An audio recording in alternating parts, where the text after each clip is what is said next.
Welcome everyone, and thanks for joining today's seminar. Before I introduce today's speaker, I would like to remind you that we're still welcoming suggestions for food for thought speakers for later this year. So please drop us an email if you have any suggestions at foodforthought@food.gov.uk. Today's talk is from Natasha Gandhi from University of Warwick. Natasha joined the Behaviour and Wellbeing Group in WMG at the University of Warwick as a doctoral researcher in 2017. Before starting her PhD, she completed a bachelor's in psychology at Brunel University of London, where she graduated with a first-class degree and won several accolades: Best Psychology Student, Best Overall Psychology Dissertation, and the British Psychology Society Award. Her current research focuses on people's subjective perceptions of food healthiness. Specifically, she uses machine learning techniques to uncover the influence of concepts associated with a food's name on healthiness judgments. The project is funded by the Engineering and Physical Sciences Research Council and is under the supervision of Dr. Lukasz Wadasek and Professor Caroline Mayer. Before I hand over to Natasha, I have a few housekeeping notes. Since we're on Teams Live, you will not be able to unmute your microphones to ask any questions, but you will be able to post these in the Q&A chat next to the right of your screen. Please feel free to post questions whenever you like, but do note we will not cover these until the end of the talk, when I will read them out for Natasha to answer. Finally, to note that this seminar is being recorded and the video will be saved and uploaded on FSA's YouTube channel. So now, over to Natasha. Sorry, Ella, we've lost Natasha. I'll just work to try and get her back.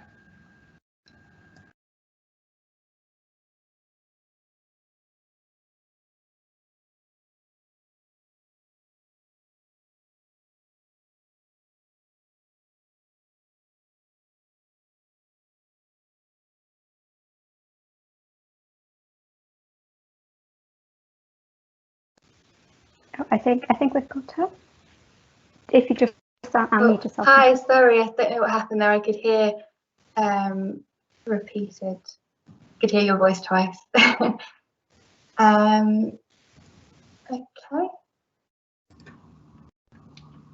So can I just check that you can hear me and you can see my slides? Yeah, I'm just struggling with your video at the moment, but I'll work on that while you speak. Okay.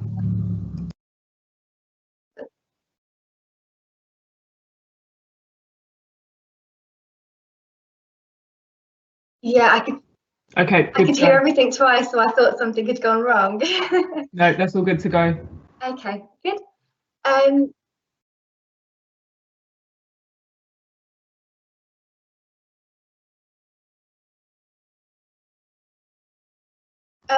I can hear. Sorry. I can hear all of this twice, so I can hear myself in. We can only hear it once. I'm not sure what's happening with that. Are you okay to continue if you can hear it twice? Is that okay?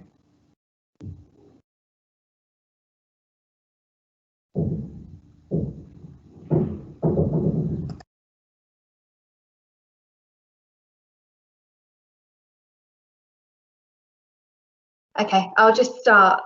But you can only hear it once. Okay, that's fine. Sorry. So hi everybody. My name is Natasha, and I really wanted to use this opportunity to share my latest research, which forms a paper that's currently under review at Psychological Science, and it's all about using computational methods to gain better insights into people's perceptions of food healthiness. So before I get started, I wanted to ask you a few quick questions just to answer in your head. Firstly, where would you rate the healthiness of cola or Coca-Cola along this scale?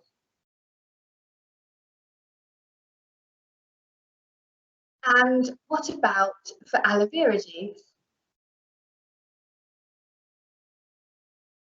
So what comes to mind when you think about Coca-Cola?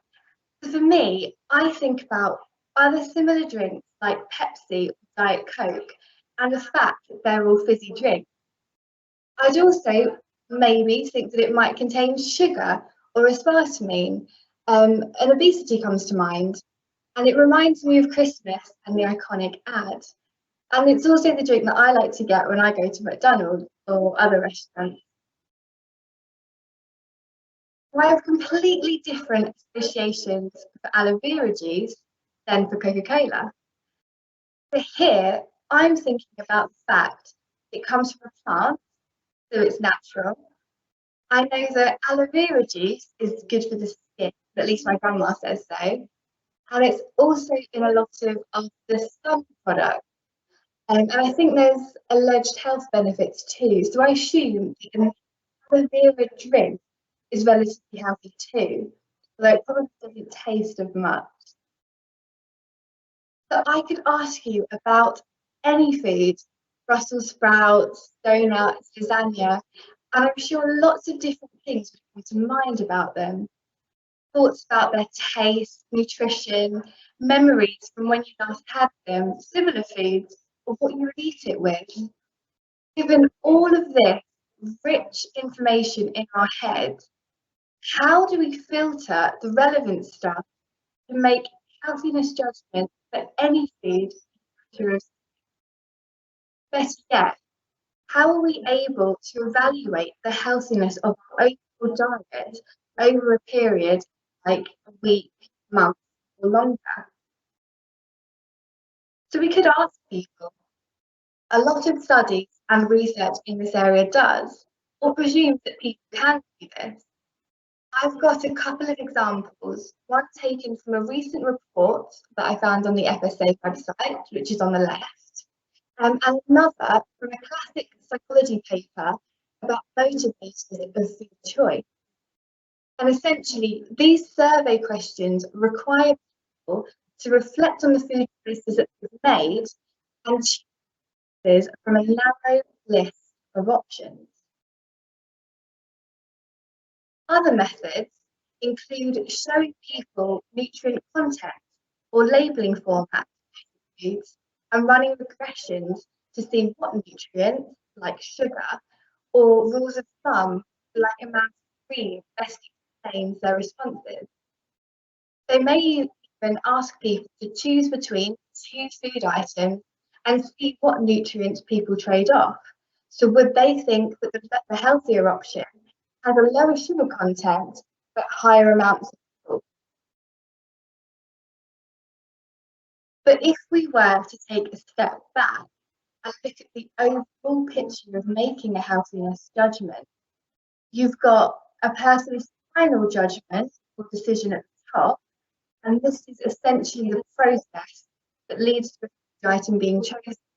And this is the bit where a lot of these are currently focused as a. But before that, you have the input, which is all of the attributes, associations, and beliefs about food that feed into the person's judgment. I'll refer to this as knowledge representation. And this is the bit that my talk today is about. I want to demonstrate how you can arrive at the representations underpinning judgment in a bottom-up approach. And we do this using machine learning methods for natural language processing. A major benefit is that we don't need to ask participants to self-report their rationale or make any presumptions as the researcher. And I do want to emphasise that I'm not making any claims about what objectively is healthier or not, or whether these judgments are correct. We're more interested in trying to uncover the underlying associations that drive people's perception of being healthy. Natasha? Yeah? Would you maybe be able to turn the volume down for your output? That might help with your echo.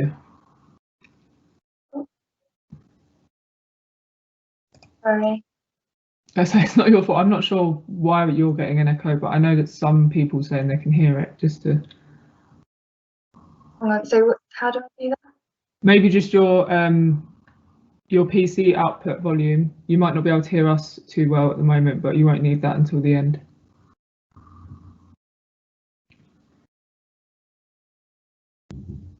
This never happened to me before. No, it's strange.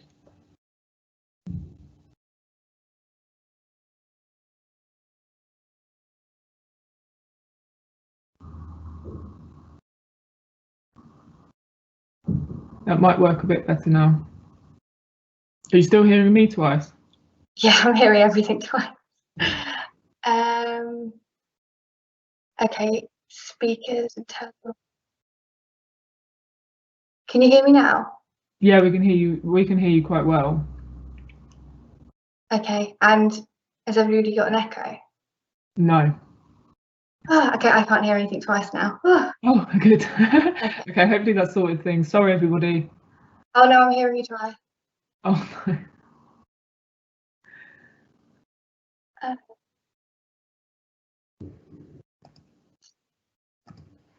Do you think it might be? Could we maybe restart it? Could you re-add me and then Yeah. we could do it like that? I'm going to leave and then I'll add you again. I'm Yeah. going to leave everything. Yeah. Okay. Sorry, everyone. We'll try and get this sorted because if the sound quality is poor, there's no point listening.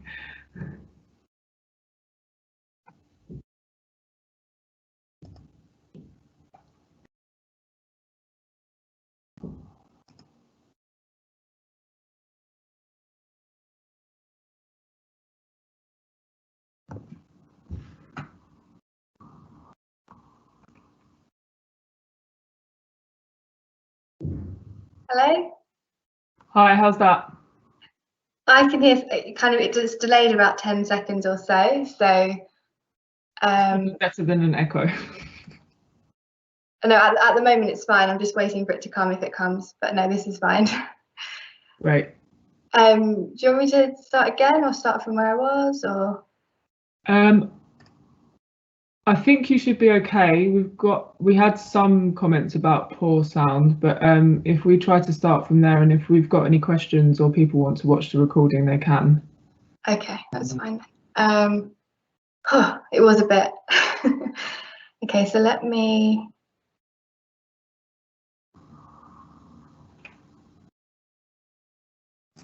Share.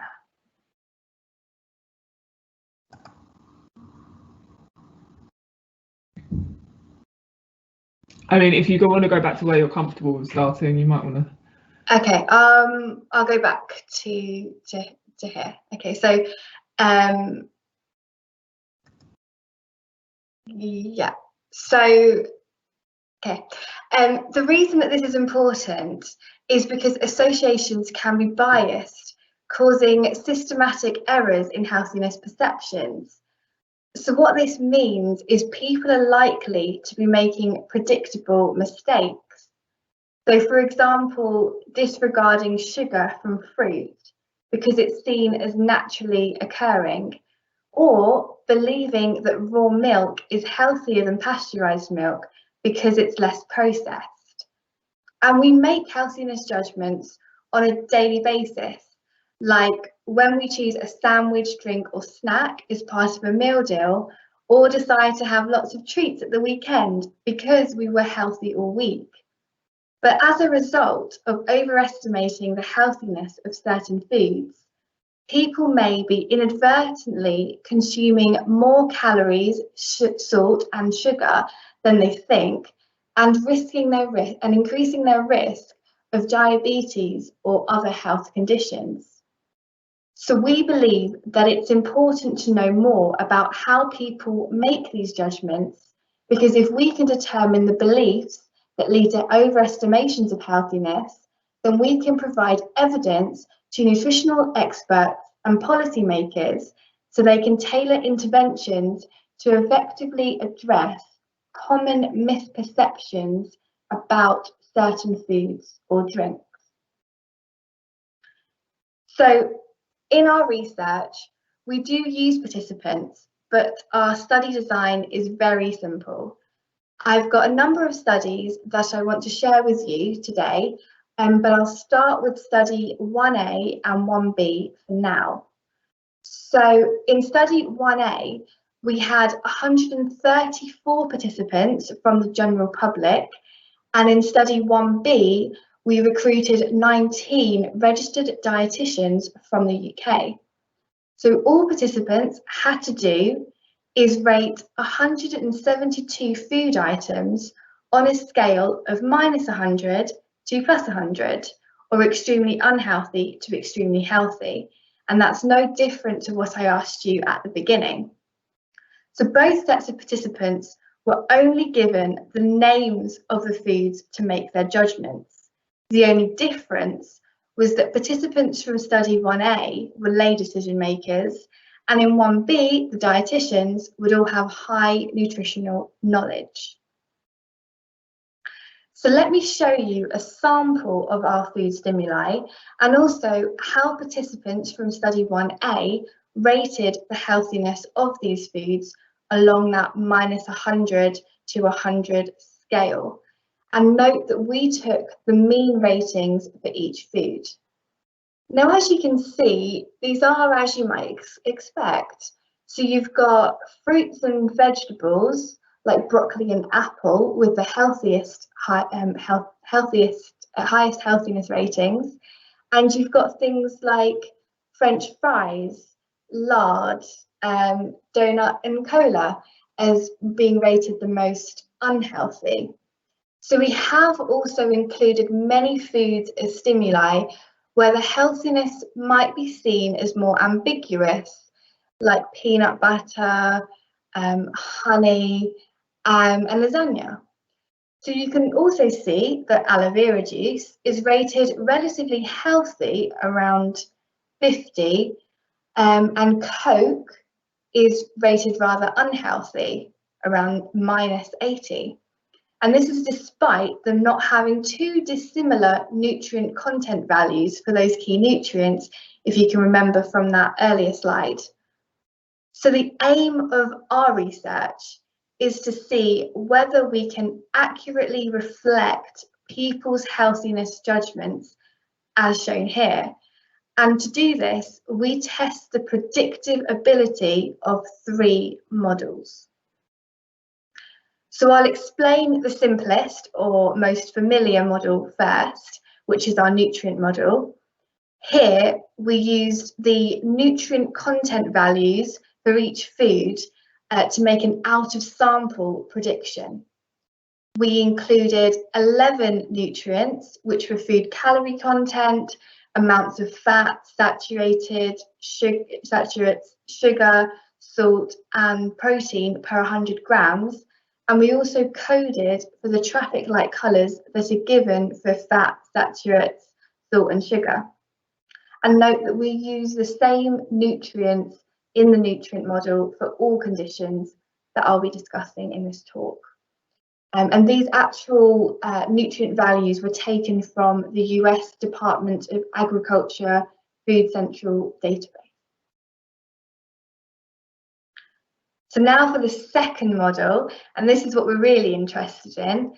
So we want to see whether a model based on associations that we've derived from machine learning methods can predict these judgments.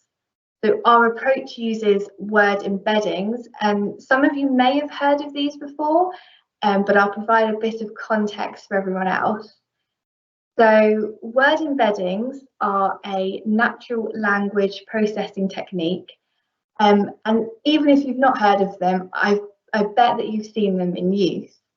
So for example, when you use Google's search engine and then it starts predicting what you're going to say, so you might think that Google's reading your mind, but it's actually based on a statistical method known as word embeddings. So there's actually no genuine semantic understanding of the English language, but I think that you'd agree that the suggestions make reasonable sense, as you can see here. So Google have kindly published a pre-trained word embedding model for public use, which is trained on billions of Google News articles. The content of those articles doesn't matter so much, but the model learns multi-dimensional representations of concepts or semantic meaning based on word co-occurrences from this large body of text. So the idea behind it is that words that co-occur next to each other are probably related in some way. And without getting too much into the technical detail, how this works is by turning words into vectors, which are essentially unique numbers that represent the meaning of these words. So the pre-trained model contains 300 dimensional vectors for 3 million words and phrases. And these vectors exist in a 300 dimensional space, and the vector corresponds to a location in this space. Now, the position of these words reflect the strength of their semantic association. Now, I do appreciate that this is hard to get your head around, so I'll go through it with an example. So in the first image, you can see some words in a 3-dimensional space. Each of these dotted lines represents one of these 3 dimensions, and each dot is the vector location of each of the words. So the smaller the angle between 2 data points, the larger the similarity, and likewise, the larger the angle, the less similarity there is. And it's this similarity between words that's of interest to us. The use of vectors allows us to quantify or measure the similarity or association between different words, terms, and foods. So we can then use these 300 dimensional vectors from the pre-trained word embedding model as inputs into a regression model, which we call our vector representation model. So the vector representation model then learns a mapping from this vector space onto the mean participant healthiness ratings. Now, of course, these ratings will differ depending on the condition. So as the model learns a new mapping, it will then get refit onto new ratings from other conditions and participants. So in the same way as our nutrient model, we can then use this learnt mapping to make out of sample predictions. And I also mentioned that we have a third model. So this model is our combined model, and it concatenates all of the variables from both the nutrient model and the vector representation model. So you end up with 311 different variables. And this allows us to explore how much nutrients and associations, as captured by our machine learning methods, can collectively explain people's healthiness judgments. So now on to our results for study 1A and 1B. The plot on the left is for study 1A and the one on the right is for study 1B, or the sample of registered dietitians. So we'll look at the left plot first. So here we have the actual mean ratings given by participants on the x-axis and the predicted ratings given by each of our 3 models on the y-axis. The R squared represents the given model's ability to make out of sample predictions. And the nutrient model, which is the model that makes predictions using just the 11 nutrient content values, gets an out of sample R squared of about 0.35, which isn't bad, but in comparison, the vector representation model that only has the word embeddings gets about twice the R squared, so 0.76 in study 1A. And the combined model is pretty similar to the vector representation model, explaining 77% of the variance. And we get the same pattern when we look at the plot using ratings from the nutritional expert sample. the nutrient model just slightly better and the vector representation model slightly worse than for study 1A, but we're still showing that the vector representation approach can predict the judgments of registered dietitians better than one based on nutrient content. And what's more interesting is that when we combine the nutrients and these associations, we're seeing a higher predictive ability than the models by themselves. So this is starting to suggest that the associations are capturing something beyond nutrient content of the foods. And I do want to add as well that although we're focusing on predictive accuracy at the mean or aggregate level, we have also tested the robustness of this approach by applying it to individual level ratings, so ratings made by each participant or each dietitian. And we're able to achieve fairly decent out of sample accuracy rates for them too. So it was somewhere between 0.5 and 0.6 on average for both studies. And that just shows us that this approach can be extended to the individual level if required. So it might be helpful to visualize the vector locations for our food stimuli so we can gauge an idea of the associations that the vector representation model is making between the foods. So to do this, I'm using a principal components analysis, which gives us a 2D decomposition of the word embeddings. And if we take a look at component 1, which is the x-axis, we can see that the negative values seem to correspond to foods that are most heavily processed, or what we might call junk foods. So you've got things like onion rings and pepperoni pizza, cinnamon bun, whereas the positive values correspond to foods that seem to be like fruits and vegetables, like apple and mango. And these are foods that seem to be less likely to be processed, or they could be called organic. And component 2, on the other hand, appears to reflect the sweetness or sugariness of the food. At the top, we've got sugary drinks and snacks like cola, lemonade and Kit Kat. And on the other hand, on the bottom, we've got foods like roasted turkey, Brussels sprouts and beef sirloin. But another way that we can explore the underlying associations that the vector representation model is picking up is by identifying regions of that high dimensional semantic space associated with people's healthiness judgments. Again, to give a hypothetical example, in this image, other non-food words are also located in close proximity to granola, like hiking and health. So this is because they would have co-occurred together in the Google News corpus, so are taken to be semantically similar.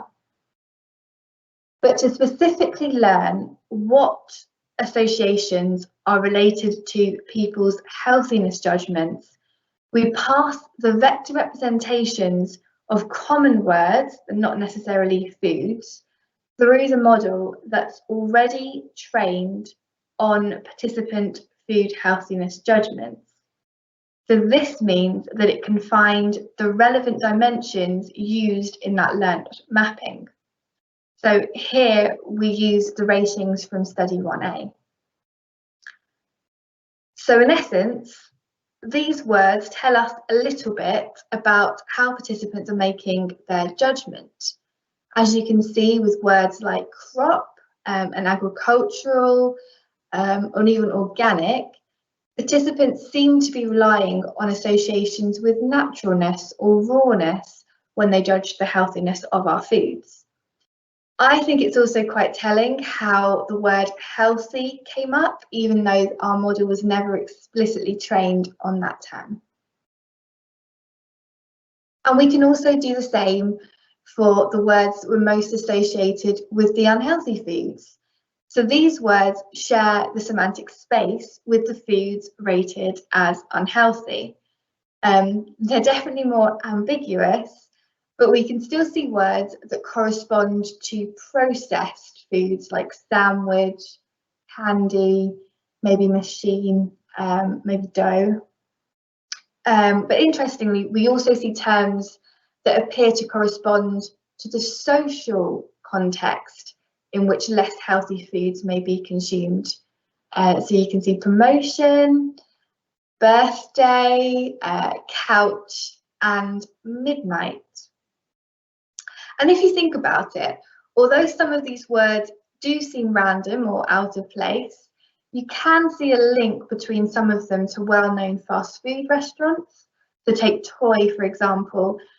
You get a toy in a Happy Meal, don't you, or a kids' meal from McDonald's or Burger King, and they're both chains.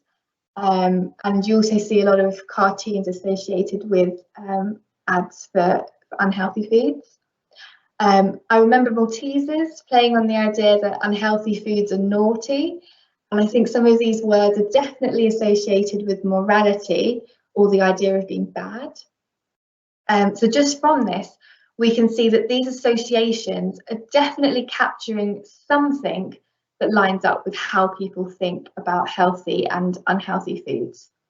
And no, this is a completely bottom-up approach that's just trained on written text and word co-occurrences. And even if we take it right back to my examples of cola and aloe vera juice for a second, you can definitely see how these healthy or unhealthy associations might be able to explain the average healthiness judgments of around -80 for cola, but 50 for aloe vera juice.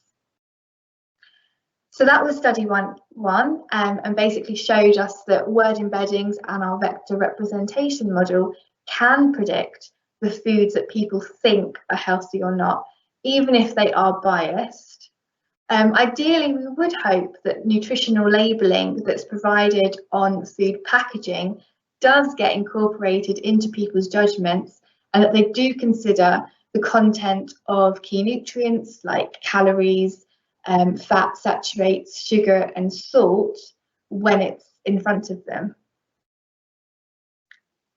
So the purpose of our next set of studies, study 2, 3, and 4, was to see what happens or how the predictive ability of our models change when we give participants a nutritional labelling intervention.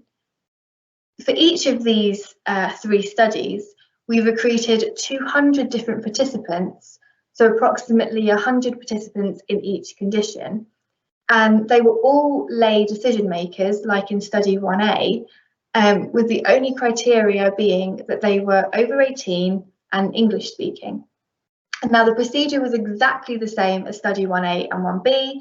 They rated the healthiness of the same 172 foods on a scale of -100 to 100. Now, in each of these studies, we presented half of our participants with just the food name, and this is our control condition. And then we presented the other half with the food name and then information about nutrient content. So in study 2, we used a simple calories per 100 grams format. And then in study 3, we used a more elaborate nutritional label where we showed calories, fat, saturates, salt, and sugar per 100 grams. And then in study 4, we have all the nutrients that we used in study 3, but we included traffic light labels, which have been found to be more easily interpretable by consumers. So if we look at the results, in 3 out of 4 conditions, which is the control, calorie labelling, and the one where we showed participants the 5 key nutrients in a plain format, we find that the vector representation model has a pretty consistent out of sample predictive ability of around 0.74 to 0.77. Now, the one difference is when you use the traffic light labelling format. And that seems to be where people are relying more strongly on the nutritional information than the associations. and this can actually be picked up by our nutrient model. More interestingly, perhaps, is the combined model, which concatenates the variables from the vector representation model and the nutrient model, and that does remarkably well.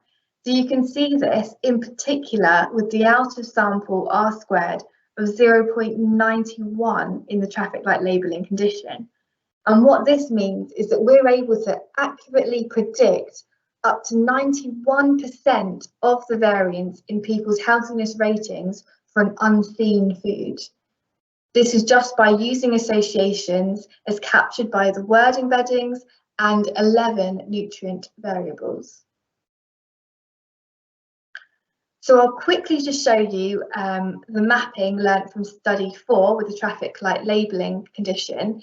So you can see that although these ratings were from different participants who saw nutrient content alongside the food name, the healthy and unhealthy associations were pretty similar to those that we got when we used the ratings from study 1A.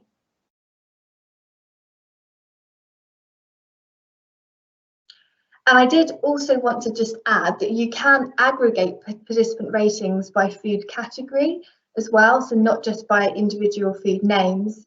And this tells us a little bit about the categories of foods that associations might be more dominant over nutrient content and vice versa. So the out of sample R squared closely resembled the results for the individual foods. The vector representation model was better in 3 out of the 4 conditions, with an R squared ranging from 0.76 to 0.83. And the nutrient model was lower, but gradually improved as participants were given more informative nutritional labelling. And the nutrient model performed better than the vector representation model in that traffic light labelling condition as well. And in terms of the combined model, the R squared reached 0.95 in that traffic light labelling condition. And I just included this figure, which is again based on the results from study 1A, to show you the food categories with the biggest discrepancies between the predicted and actual ratings. So for the nutrient model, this was for beverages, fats and oils, and also nuts and seed products. And this was the case for multiple conditions, including that traffic light labelling condition. But if we just take beverages, for example, it may not actually be that surprising, because drinks like cola and beer do have a low negative nutrient content if you look at fat, saturated salt, etc. So that's why the nutrient model would have predicted a relatively high healthiness. But it's likely that participants think about associations with alcohol or artificial sweeteners or other things which can't be picked up by a nutrient-only model. On the other hand, our vector representation model did have a high predictive ability for nutrients for beverages, demonstrating here that associations as picked up by our word embedding approach capture some sort of potentially non-nutrient information that can quantifiably explain these healthiness judgments. And I do just want to mention some of the additional robustness checks that we did to assure the reliability of our findings. So firstly, while we used the out of sample predictions, so that means that our model was trained on a subset of our data and then tested on the left out data, we did just want to check that our vector representation model can provide true out of sample predictions for unseen foods. So we collected participant ratings for another 60 foods to test how well a model that was trained on the study 1A ratings can be used to predict ratings for these completely different foods. And to compare these model predictions, we used a paired samples t test, and we found that model predictions were not significantly different from the average participant ratings given for those 60 foods. And we had a p-value of 0.66. And what that means is that although we only tested ratings on 172 foods, we can show that we can use this data to generate predicted healthiness ratings for other foods that have word embeddings just from using their name. We also ran a study using food name and food images to see if that would change the accuracy of our models, but it didn't. And the outer sample R squared for the nutrient model was 0.37, and the vector representation model and combined models were consistently high again at 0.76 and 0.77 respectively. And you may also be wondering if the nutrient model was limited by only having 11 nutrients or using 100 grams of the food item. So we thought about that too, and we ran alternative versions of the nutrient and combined models where we had 23 more nutrients like fibre and various vitamins and minerals. We also tested the version of that nutrient model that uses nutrient amounts per portion size, which we defined as the amount of 100 calories. But we found that adding this more nuanced nutrient and portion size information didn't actually improve the predictive accuracy of either of our comparative models. Or in other words, the relatively lower accuracy of our nutrient model wasn't due to the potential role of micronutrients or portion size considerations in people's judgment. And I also want to talk a bit about what we can actually do with these insights. So using word embeddings, we can make healthiness judgment predictions for more foods than feasibly possible in a traditional study, as we only need the food names and not the nutritional content. There are also many more nutrient labelling strategies used in other countries, like France's Nutri-Score label, which is colour-coded, but there's no numerical information in that one. And our approach offers a way to evaluate these interventions on effectiveness and not just consumer preference. So by that I mean we can predict how judgments for all or any foods might shift in the presence of one of these labelling strategies. And consequently, you can then specifically target foods or food categories where associations might be causing systematic errors, and that would be assessed by nutritional experts. But ultimately, this approach has the potential to help determine a single, internationally agreed even, nutrient labelling system that we will know helps people make informed choices. And it's not just healthiness judgments that we can use this approach for. You can ask people to rate foods for any concept, like tastiness or perceived riskiness, and use this bottom-up approach to explore what underpins those judgments too. So we've made all of our data and Python code freely available on the OSF repository associated with this project, and we do want to encourage researchers to use it. Also, to assist with future research, we generated healthiness judgment predictions for hundreds of food items using all of the labelling strategies that I presented today, and you can also find that there. And then just to round up really, I just want to emphasise the usefulness of these word embeddings. So there has been work done in other domains of psychology that use these embeddings to predict social, political, financial and economic judgments, but I believe this is the first that looks into predicting food judgments as well as the impact of interventions. And I hope that you can see the value of this bottom-up approach in uncovering the rich knowledge and associations that underpin what people think is healthy or not. So finally, I would just like to thank my supervisors at the University of Warwick and our collaborators at the University of Pennsylvania. Thank you for listening. And what are your questions? Thank you very much, Natasha, for a great talk and presentation. We do have. Sorry, guys. Can you try to mute when you're not speaking? Because I think the echo will come back in again. Thanks, Chloe. We do have a statement from David.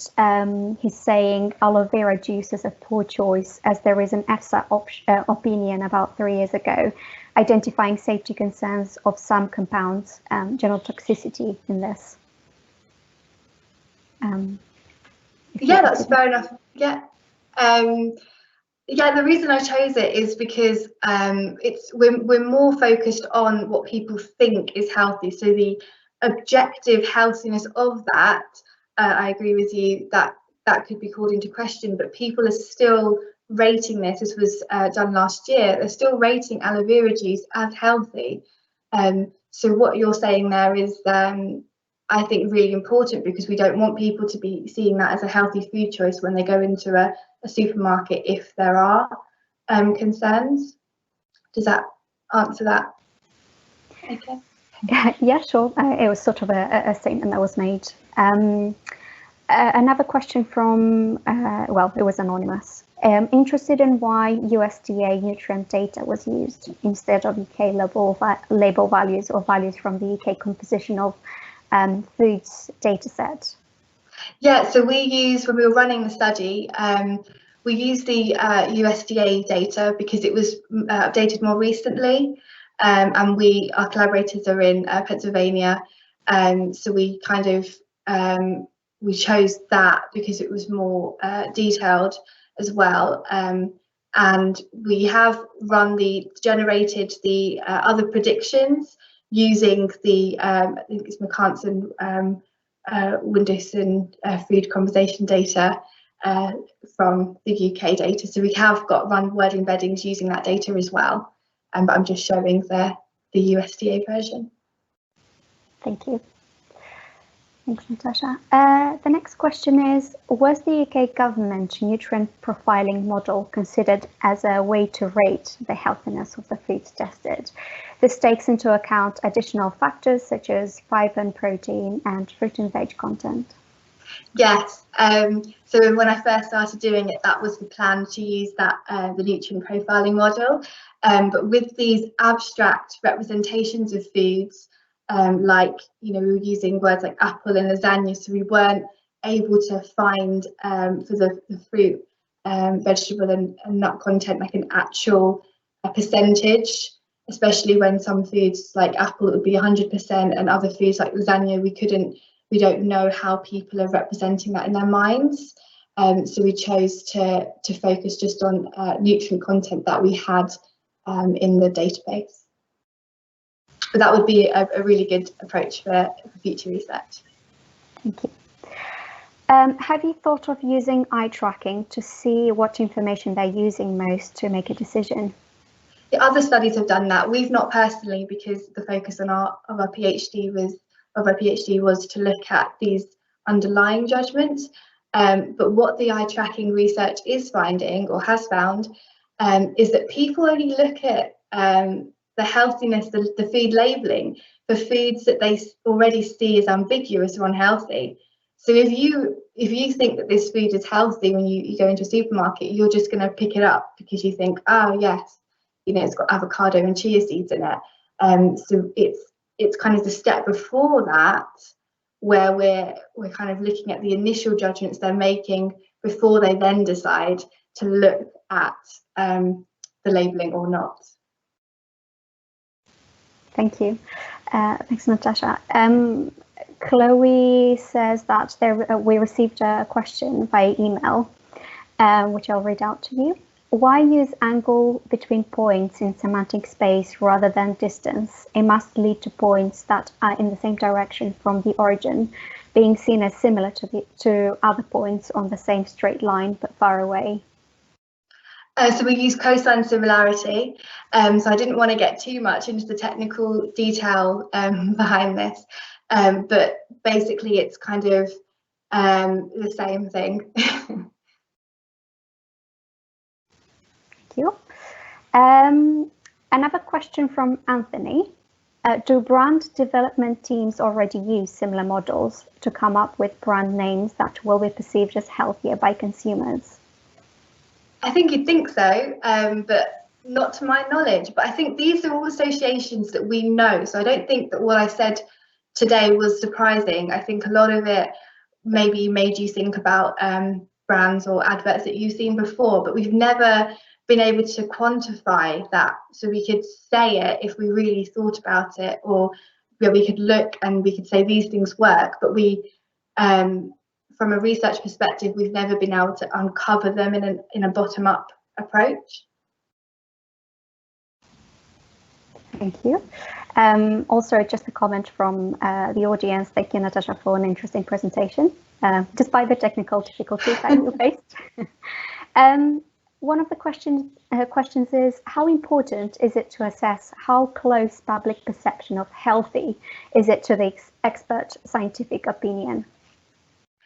I think it's very important, but the kind of when I was asking dietitians to rate the healthiness of foods, I think that most of them would say that it's not a good thing to rate foods as healthy or unhealthy. I think that it's all about portion size, how much of it you have. It's about having a balanced diet where you're able to not restrict food. So I think that if we were to ask experts, dietitians, for their honest opinion, they would probably say that let's not rate these foods as kind of really healthy or unhealthy. And most of them did actually kind of err towards the middle of the scale. Great, thank you. Another question from Ross. Did you include front of pack labeling only as part of the study?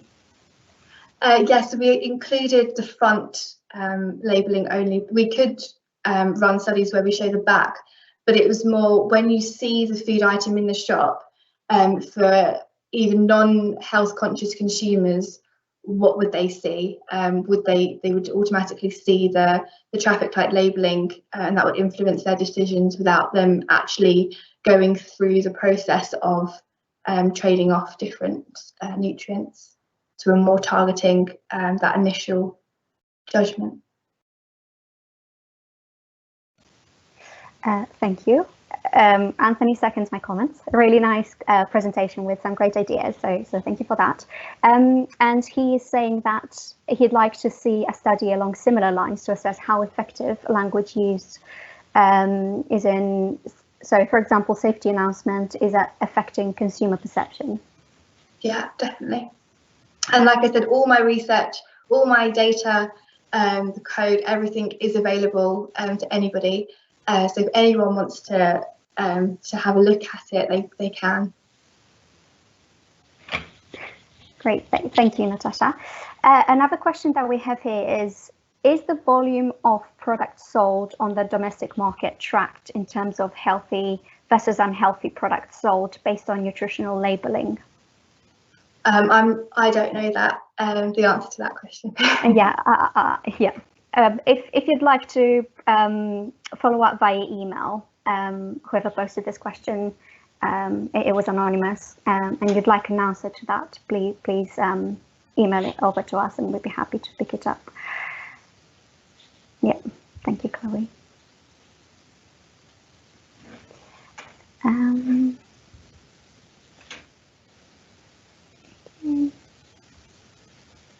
Let's see, we've got 2 more questions, I believe.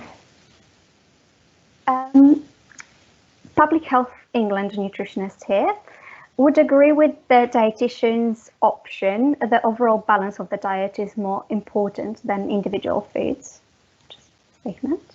And Anthony says, I suppose the follow-on question is, if consumers perceive a food as less healthy? Do they eat less of it, or do they just feel guiltier about it? Oh, that's a really interesting question.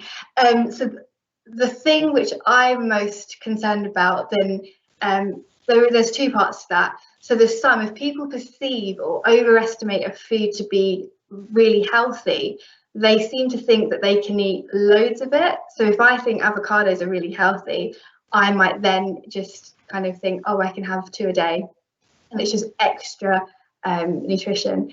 And in terms of the thinking of foods unhealthy, yes, that's the nutritionists could probably answer this better, but it could tend to lead to restricted eating. So then they'll then stop eating it, and then they might then feel like they really want to have it later and then binge.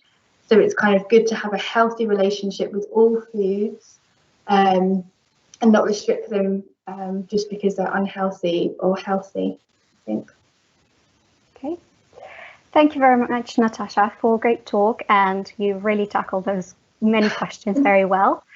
I think we'll bring it to a close. Thank you everyone for attending today's seminar. I hope you found the session helpful and informative. We will be in touch by email regarding future events, and hopefully we'll email everyone the recording from this session as well. So thank you very much, everyone. Thank you.